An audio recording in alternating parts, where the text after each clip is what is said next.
주님께서 여러분과 함께 요한이 전한 거룩한 복음입니다.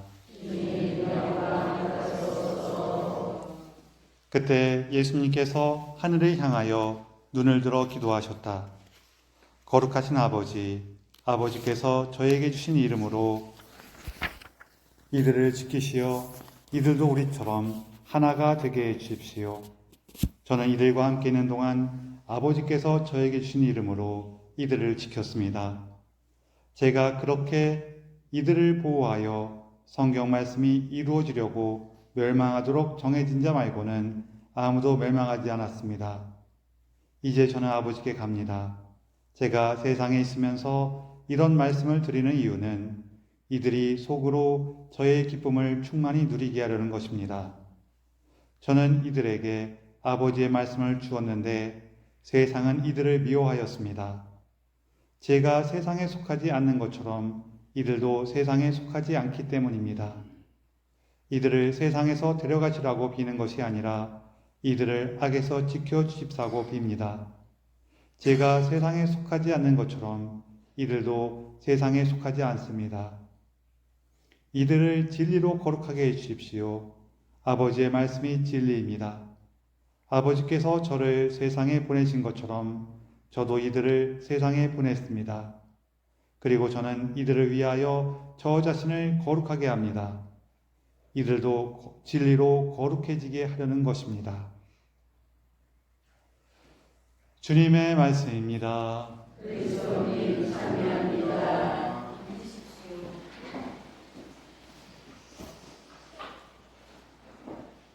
참 예수님, 서로 인사를 좀 나누세요.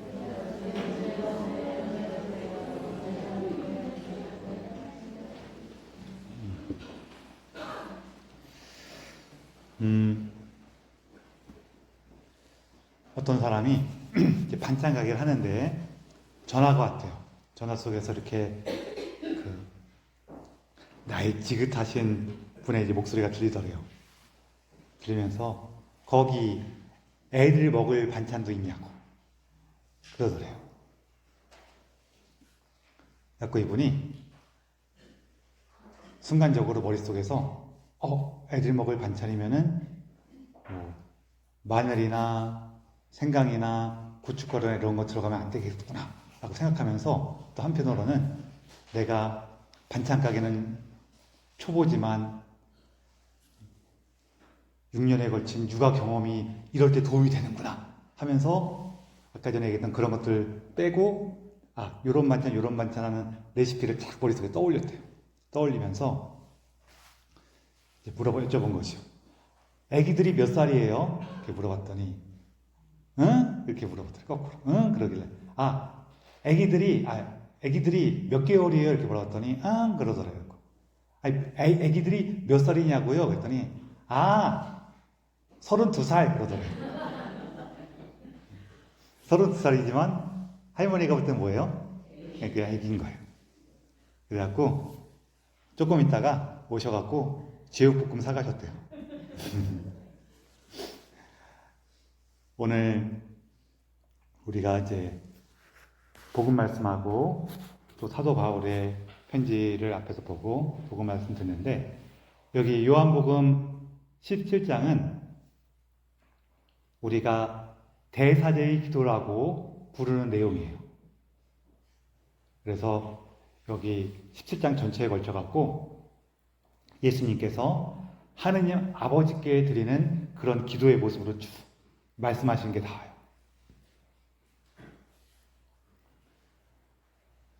이게 예수님께서 올리브산에 올라가시기 직전에 이렇게 하시는 말씀으로 요한복음에는 기록되어 있는데 이게 정말로 이때 하셨는지는 정말 정확히는 몰라요. 요한복음 이렇게 보면은 좀 더 앞에 부분에 보면은 예수님께서 마지막 만찬하고 나셔서 몇 마디 여러 가지 얘기를 하시고 나서 자 일어나 가자 하면서 이제 출발하실 것처럼 얘기하거든요. 근데 그 말씀 하시고 나서 갑자기 계속 얘기가 나와요. 한 15장, 16장, 17장에 걸쳐서 계속 얘기를 하세요. 그러다 보니까 이제 성경을 연구하시는 분들은 두 개로 전승되어 온 그 마지막 만찬 때의 말씀을 이렇게 합쳐놓은 것 같다고 생각을 하는 거예요. 그래서 아마 14장 정도일 것 같은데 14장 정도에서 자 일어나 가자 한 데서 딱 끊은 다음에 18장 정도로 읽어도 특별히 이제 이상한 것 없이 쭉 이어져요. 그리고 저 사이 그런 얘기는 그 사이에 있는 것이 끼워 넣은 얘기처럼 보인다는 거예요. 제가 얘기하면서도 이런 얘기를 또 괜히 하나 싶은 마음이 들긴 해요. 이 얘기에서 중요한 건 뭐냐면은 성경이 한 사람이 이렇게 딱 앉아갖고 앞에서부터 1장 1절부터 마지막 절까지 쭉 이렇게 쓴 게 아니라는 거예요. 이렇게 내가 우리 공동체가 전해받은 예수님의 말씀을 우리가 소중하게 간직하고 있었는데 예를 들어서 우리 공동체에는 베드로 사도가 오셔갖고 예수님에 대한 얘기를 해주셨어. 그 예수님이 얘기해 주신 거를 우리가 소중하게 기억하겠어요? 대충 기억하겠어요? 소중하게 기억하겠죠. 소중하게 기억하면서 우리도 그것도 달달 외우고 이렇게 살았는데 어느 날 여행 갔더니 저쪽에 산 너머 마을에 갔더니 거기는 누구라 그럴까? 야고보 사도가 와갖고 전해준 얘기가 있는데 우리 얘기랑 거의 비슷한데 조금 다른 게 있어. 그럼 어떻게 해요? 너는 그거 해, 난 이거 할래. 그렇게 해요? 아니면은 야 그거 뭐야, 그거 좋다 그러면서 이렇게 가져와요? 안 가져와요? 가져올 거 아니에요? 야 이런 얘기도 있대. 그러면은 우리는 우리 공동체에 준 베드로 사도가 전해준 말씀도 너무 소중하지만 저쪽 공동체에서 야고보 사도가 했던 얘기도 야고보 사도께서 남겨줬다는 얘기도 좋아요, 안 좋아요? 그럼 이거를 베드로 사도 한 얘기에다가 살짝 붙여갖고 이렇게 넣고 싶어요, 안 넣고 싶어요? 그렇게 갖고 이렇게 가져온 거예요. 그러면서 우리가 성경에 보면은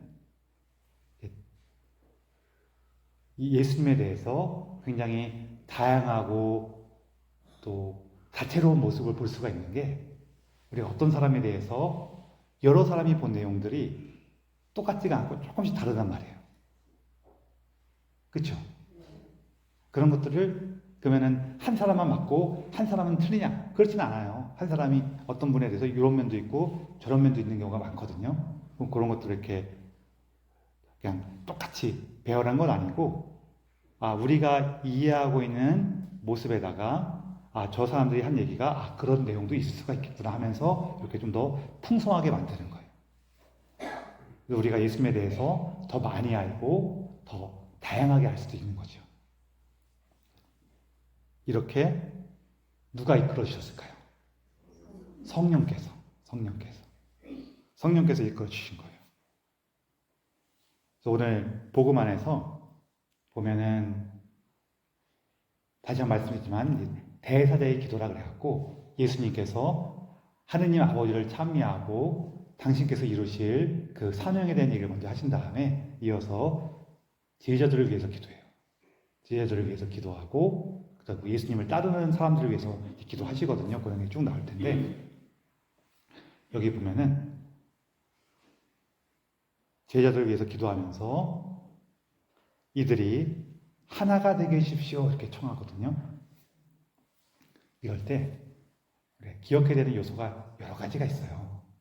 그 중에 하나가 뭐냐면은 우리가 언제 하나가 되느냐. 우리 언제 하나가 돼요?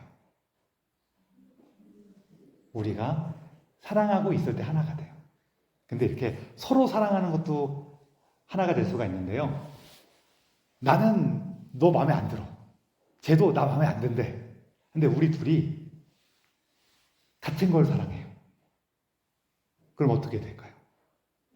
내가 너는 마음에 안 들지만 네가 앞으로 나아가는 것, 나도 앞으로 나아가는 것, 그래 그거는 우리가 같이 할 수 있어.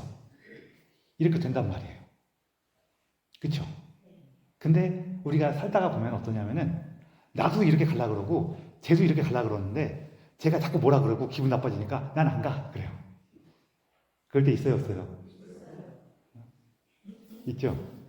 전에 광고 중에서 되게 재밌는 광고 있었는데 집에서 벌어지는 것처럼 이제 아내가 남편하고 같이 어디를 가야 되는데 이게 아내가 막 준비하고 있는데 옆에서 남편이 와갖고 왜 이렇게 아직도 뭐 하냐고 막 그래. 막 이렇게 재촉을 해. 아니 왜 이렇게 준비도 안 해? 아 왜 이렇게 궁쪄서 뭐라고 막 그러니까 아내가 이렇게 하다가 씩 웃으면서 나 안 갈래. 딱 그래. 그러니까 남편이 왜 안 가는데? 딱 그래. 우리 실제로 이런 일이 벌어지잖아요, 그렇죠? 내가 진짜 저건 좋은 건데 네가 꼴 보기 싫어서 난 안 할 거야. 이럴 때가 있어요, 그렇죠? 그럴 때 이제 우리가 알게 되는 건데 뭘 알게 되냐면은 그래 저거 좋은 거야. 나도 그걸 사랑해. 근데 그거를 많이 사랑하는 거예요, 아니면은 너 기분 나쁜 것보다 덜 사랑하는 거예요? 덜 사랑하는 거죠. 그런 거예요. 그래서 내가 조금 덜 사랑하는구나. 혹은 다른 거 사랑하는 게 있는 거예요. 뭘 사랑해요? 내 자존심, 내 기분. 내 자존심이나 기분은 중요한 거예요, 안 중요한 거예요? 중요한 거예요, 이것도. 안 중요해요? 그래요, 중요해요. 중요한데 그거를 너무 많이 사랑하면은 다른 사람하고 같이 가는 게 쉬울까요? 어려울까요? 어려워요. 그래서 우리가 서로 사랑할 때 하나가 된다는 거는 우리끼리 서로 사랑하는 것도 좋은 일이긴 해요. 근데 우리끼리 서로 사랑하는 것 못지않게 우리가 누구를 사랑하면 하나가 될까요? 예수님을 사랑하면. 예수님을 사랑하면. 그거를 기억하는 거예요. 그러다 보니까 이제 이게 다양한 모습으로 나타나요. 우리가 서로 하나가 된다 그러면은 그래 우리가 한 마음 한 뜻에서 똘똘 뭉쳐 있어야 돼. 이렇게 생각하시는 분도 계시고 반대로 우리가 좀 이렇게 느슨하게 있으면서 그래 너도 괜찮고 나도 괜찮지 이렇게 있으면 되지라고 생각하는 사람도 있단 말이에요. 어떤 게 맞을까요? 이런 건 한번 따라해 보세요. 유행어인데 옛날에 그때 달라요. 그래요. 달라요. 항상 그런 건 아니지만 보통은 어떻게 다르냐면은 우리의 삶이 좀 더 위기에 있고 막 할 수 있는 힘이 되게 작을 때에는 똘똘 뭉쳐 있어야 돼요. 그래야지 버텨나갈 수가 있어요. 근데 지금은 조금 여유가 있고 특별히 위험하지도 않고 그럴 때는 어떻게 해도 될까요? 조금 넓게 있는 게 좋아요. 이해되시죠? 그러면 이제 그 상황에서 갈등이 벌어질 수가 있어요. 왜냐하면은 어떤 사람은 지금을 위기라고 느끼고 어떤 사람은 아니 지금 괜찮지 뭐 라고 생각하는 사람이 있을 수가 있어요.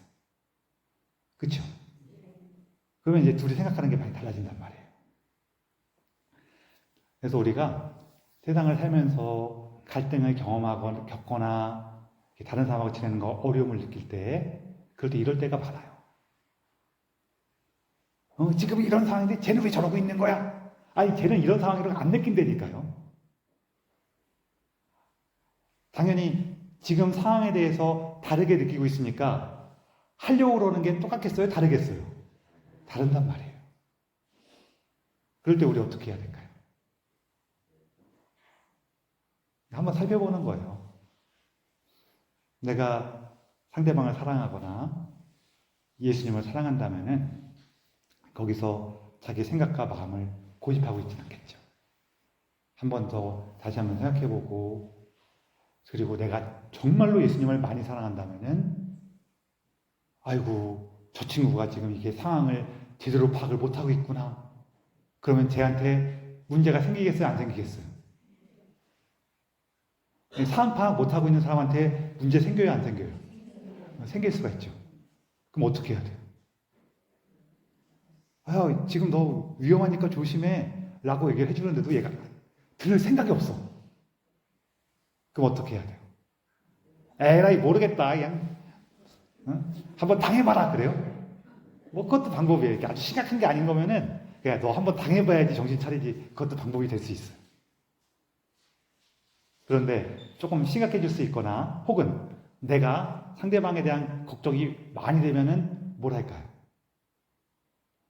뭘 할까요? 준비를 하겠죠. 우리 꼬맹이들하고 이렇게 가다가 이 꼬맹이가 자꾸 거기 개울 자꾸 들여다보고 그 개울가 이렇게 옆에를 갈라 그러고 자꾸 그런단 말이에요. 그 애들하고 산책하면은 그런 일 있죠. 여기 옆에 또랑이 있어갖고 이렇게 있는데 둘이서 이렇게 옆에 가면은 애들은 그 또랑 떨어져갖고 길을 쭉 가요. 아니면은 굳이 그 또랑 옆에 가서 이렇게 자꾸 쳐다보고 막 그래요. 안 키워보셨어요? 아, 극성 맞은 남자애를 안 키워보셨구나. 저기 조금 이렇게 적극적인 친구들은 거기 엄마 따라서 길 안 가고 자꾸 그 또랑이 이렇게 들여다보려고 그래요. 그러면은 처음엔 그러죠. 야, 거기 저 빠지니까 글로 가지 마, 일로 와. 이렇게 불러요. 오는 애들도 있지만 이렇게 불러도 안 오는 애가 있어. 그러면은 그 다음에 어떻게 해요? 이렇게 잡고 가요. 그렇죠? 근데 이제 잡고 가는 것도 자꾸 뿌리치고 거기 갈라 그래.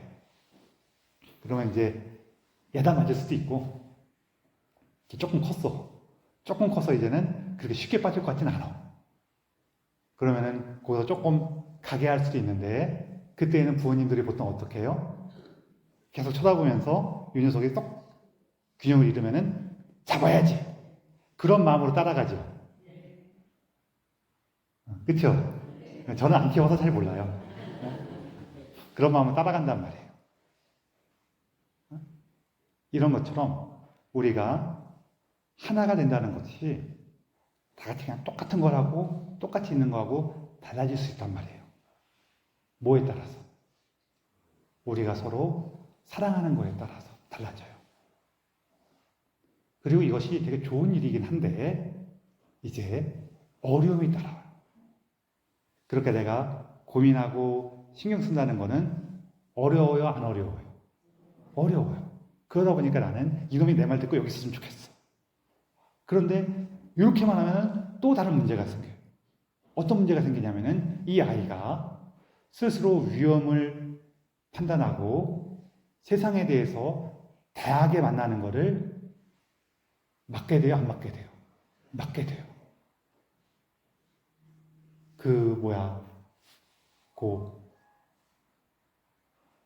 도랑에 빠진 거를 못 하겠다가 얘가 거기 떨어질 수 있다는 걸 몰라갖고 나중에는 계곡에 떨어질 수도 있어요.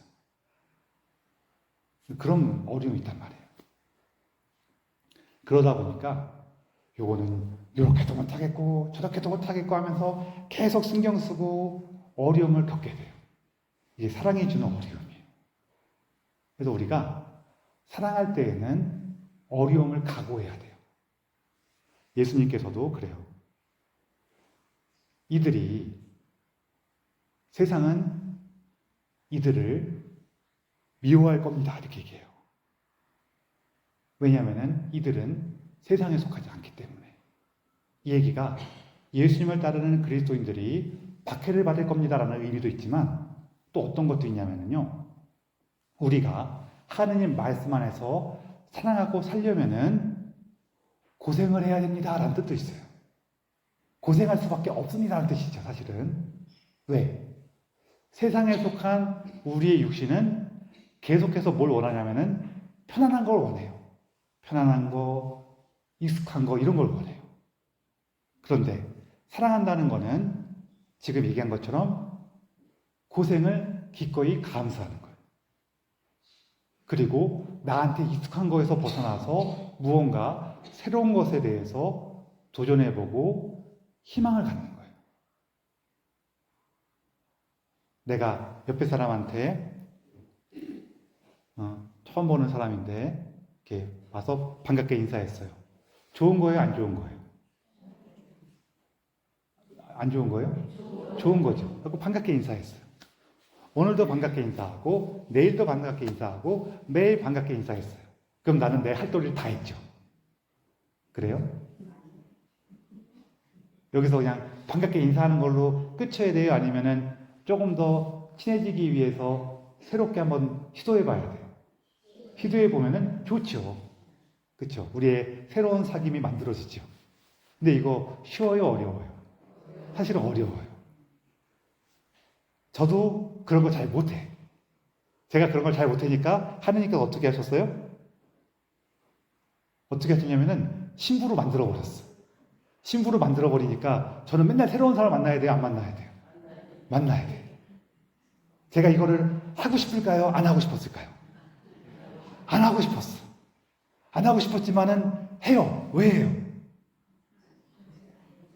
맞아요. 사랑하니까. 누구를? 예수님을 사랑하니까 하는 거예요. 그런 것처럼 우리가 새롭게 나아가는 거예요.